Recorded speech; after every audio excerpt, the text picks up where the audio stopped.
네, 후쿠시마 원전 오염수 시찰단이 출국했습니다. 오염수인지 처리수인지 핵 폐기물인지 알 수 없지만 우리 인체에 유해하고 또 일본의 오염수 방출이 적절하지 못한 부당한 행위임은 분명합니다. 국민 생명과 건강을 위해서 철저하고 투명한 오염수 검증이 반드시 필요합니다. 그런데 윤석열 정권은 그럴 생각이 전혀 없어 보입니다. 정부는 검증의 핵심인 시료 채취를 처음부터 포기했습니다. 오히려 일본의 시료 채취 거부가 타당하다 이런 입장까지 낸 것으로 보입니다.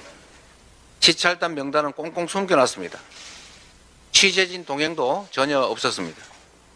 누가 어떻게 검증할 것인지 하나부터 열까지 다 숨기고 있습니다. 이런 방식으로 도출된 결과를 우리 국민들께서 신뢰할 리가 없습니다. 특히 일본 언론에서 벌써부터 시찰단 파견이 후쿠시마 수산물 수입으로 이어질 것이라고 얘기한다고 합니다. 윤석열 정권이 일본이 짜놓은 각본대로 움직이고 있는 건 아닌지 참으로 우려됩니다. 국민 건강에 조금이라도 위험성이 있다면 돌다리를 100번이라도 두들겨야 하는 것이 국가의 책무입니다.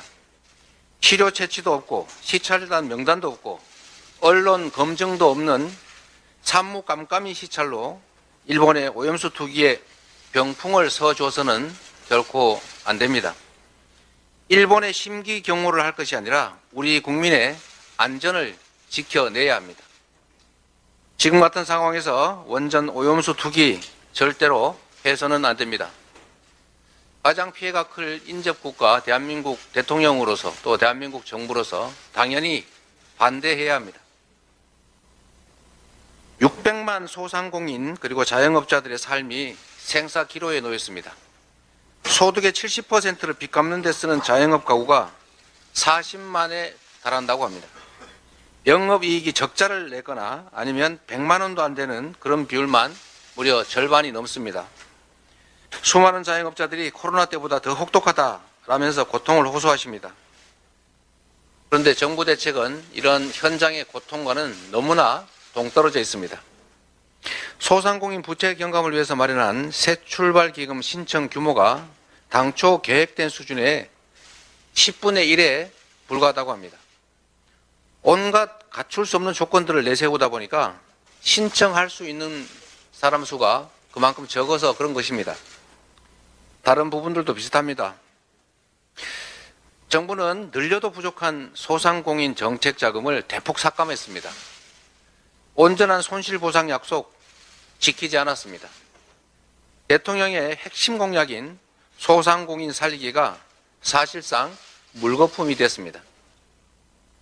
쌀값 정상화법 거부, 간호법 거부, 소상공인 정책 실종, 정부 여당은 자신들의 핵심 공약들을 줄줄이 파기하고 있습니다. 자가당착 그 자체입니다. 심지어 야당이 대통령의 공약을 대신 입법화해도 환영을 해야 할 텐데 환영은커녕 발목 잡기로 일관하면서 오히려 야당을 비난합니다. 여와 야가 완전히 뒤바뀌었습니다. 정부 여당은 국정 운영에 무한 책임을 져야 합니다. 국민과의 약속 당연히 지켜야 하는데 헌신짝처럼 내던져서야 되겠습니까? 한국형 PPP 같은 양당 공통 공약 이행에 적극 나서야 합니다. 국민에게 약속을 하고 권력을 위임받았으면서 그 국민과의 약속을 전혀 지키지 않는 것은 거짓말을 했던 것이거나 배신을 하는 것입니다. 대의민주국가에서 있을 수 없는 일이라는 점을 상기하시고 국민과의 약속을 지키는 데 노력해 주시기를 다시 부탁드립니다. 이상입니다.